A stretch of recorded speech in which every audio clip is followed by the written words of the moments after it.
Welcome to my lounge. We have a carpet. It's not a very good carpet now. In its day, it used to be really high quality. Unfortunately, that day is long since over, and it's amazing what you can hide with a rug. Well, it's time to change, and we're replacing it with solid beech block parquet. And that's going to be the subject of quite a few videos. When you have a project like this and you empty a room, then stuff tends to filter its way back in. And sometimes, most of the time, it's not my stuff. This is Qualified in Noise and Mess, and my name's Andrew, and it's nice to have you along today. If it's your first time on my channel, then you are very welcome, and I hope I'll earn your subscription. Comment, like, all that sort of thing. Right, beech block parquet. This is what's called new old stock, and according to my supplier, this had been sitting in a warehouse in Hungary for about 20 odd years, and most of it is still in its packs. Some of it I've taken out, some of it didn't come packed at all. And what we're going to do in this room, I just pan round. In our lounge, sorry for any noises. It's not very big, it's about 3.5 meters by 3.5 meters. What we're going to do is traditional herringbone parquet, but we're going to have a one tile border around the edge with a slight difference. So here we have a sample plank tile. I think I'll call them planks. They're too big to be tiles. And as you can see, this is solid timber, tongue and grooved, and in each pack you have an equal number of lefts and rights because parquet is sort of overlapping lefts and rights. Now the one plank border, in itself, no problem at all. What I decided I was going to do, and I may live to regret this, is to put a pinstripe of a contrasting wood on, and something like that. So this is beech, this is sapele, and that used to be part of double doors. Oops, falls a bit off here. That's just, there you go. Double doors that separated the lounge here at the front from what was the dining area at the back. Well, original to the house, that used to be the kitchen, and this was a solid wall. Got taken out when this carpet was put down, and a dividing partition was put in. I don't have any photographs. It was double doors with a fixed window at either side. What I wanted to do, I mean, I've saved all that wood, it's way too good to throw away, solid sapele. Was to reuse some of that in the house, and I thought doing a pinstripe on this would be really good. So that's what we're going to do. Now I've already ripped down a whole load of strips. See, there we go, and you can see the original finish on this piece, which is really quite good. The house used to be owned by some relatives of my wife's, and they're the ones who did the carpet, did the doors, and basically anything that they did was to the very best quality that they could afford at the time. I have no problem with that. But time moves on, and so do styles. The doors didn't work. We wanted the extra space, so we took them out, and that kicked off the project for the lounge. There's lots of other stuff happened in here. I took out the fire, opened up the fireplace, new lighting. You can't see it, but there's insulation under the floor, 70 to 100 mil of solid insulation. And I also rebuilt the window which is behind you, but that's none of our concern. What we're doing is putting the floor in. So what I need to do, I want to maintain the tongue on the inner edge, sorry, let's try that again so you can see it.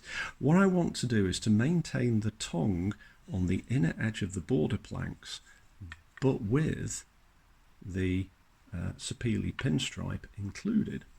So what I need to do is to remove part of this wood, and the next couple of clips coming up will show you how I thought I could do it with a table saw or a router, neither of which gave really ideal results.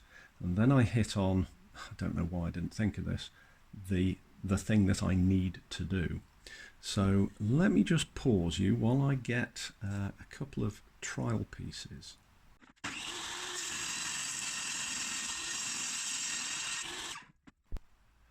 Right, so this one I did with my table saw, and the results are adequate. Wasn't as precise, it was actually quite brutal, and I think I need a better table saw. So that was okay. I did a second one with my router table.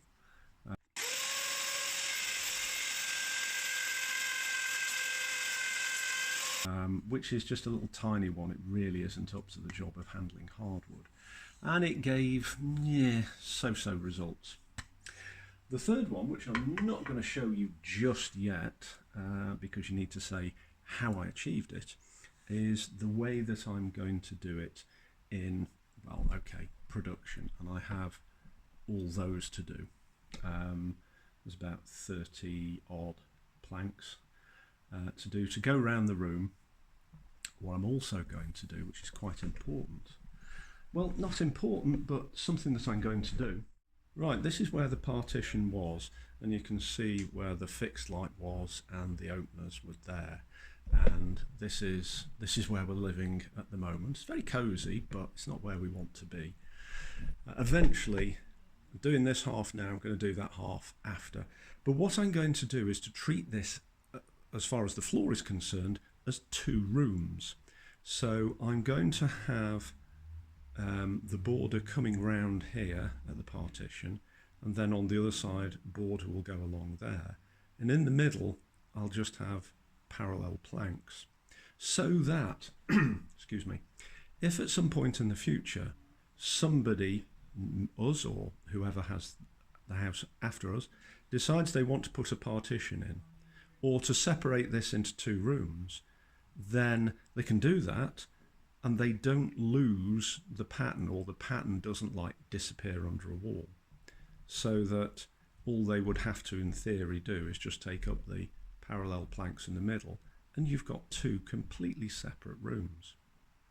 Which leads me on to another point. When I've done videos of putting floors down in the past, people have been very polite and commented nicely, but said, can you give more explanation please, because it may be something that they want to do themselves. And okay, I'm sorry, I haven't done that in the past. Hopefully this series of videos will make up for that. So there's going to be explanation as I'm going on. Hopefully it isn't boring. I don't intend it to be, but I would like to explain this process as though you were working with me. Does that make sense? I hope it does. So that if I was trying to teach you to do this, then you know all the thought processes, assuming there are any, that I've gone through.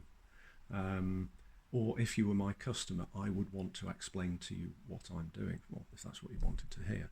But for now, let me show you how I arrived at the way that I'm going to trim these out, so that we have a pinstripe and we maintain the tongue, so that when we have the planks coming in, the body planks, then I can machine a groove that this tongue will go into, and it will allow us to have a solid uniform surface with a pinstripe. This is a problem of my own making. I'll probably regret it, but hey, there you go.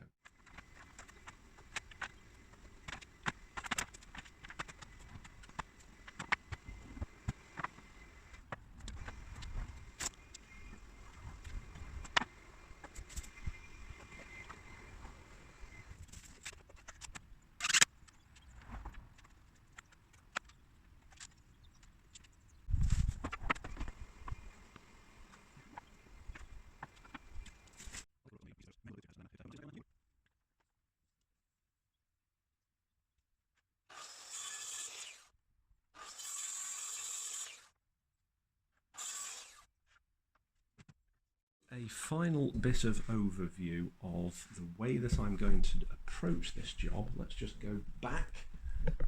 Try not to get too much of washing in. So that's our front window. The way that I would plan this is you have chevrons coming in, okay, so lefts and rights.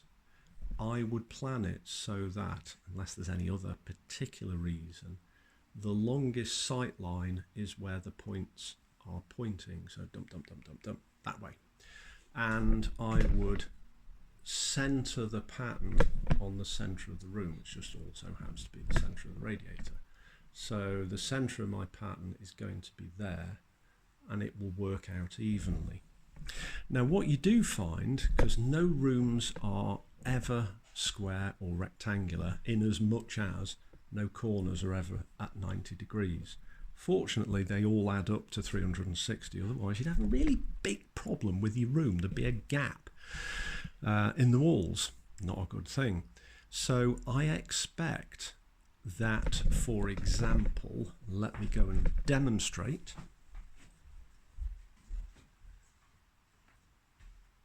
Right, okay, exaggerated. Okay, so that plank represents that wall. That plank, exaggerated, could represent this wall with what you call run out, i.e. if you have whatever dimension there, over here, it could be more or less. So when you're planning your layout, you need to account for potential run out and also what's going to be seen most. Okay, now in this lounge, we're pretty limited in the layout. We'd have the sofa there, and the TV wouldn't be the other side of the washing, it would be in that corner. So, and that chair would not be there. What we're going to see most is the front of the hearth in the fireplace, which of course you can't see at the moment. So if there's any run out in terms of the pattern or the walls, then I'm going to minimize it on the bit that I can see, and the bit that I can't see, it just does whatever it does. But I don't want it to be hideous, because the effect of that is that you're going to get cut planks, I'll correct myself about 30 times. Cut planks could be getting bigger or smaller, and what you really want to avoid is having tiny little triangles in bits, because they're just a nightmare to cut accurately and to put in. You really want to avoid that. So, yeah, I mean, you'll see all this when I come to do it, but just to give you a heads up in terms of planning, put the centre line in down the room so it's perpendicular to the middle of the room or middle of what's visible. Put your centre line in and then measure across in each direction to see whether you've got a flower pot or a pyramid or a bucket. Flower pot, pyramid. In terms of the parallelism, I hate that word, of your room. I hope that makes sense. I've probably gone on a bit longer than I wanted to, but I think as I'm trying to give you my thought processes as to how I plan the job and ultimately execute it, I thought it's important to go into a bit of detail. I hope that's useful so far, and right, well, let's wait for some good weather, and I'll catch up with you then.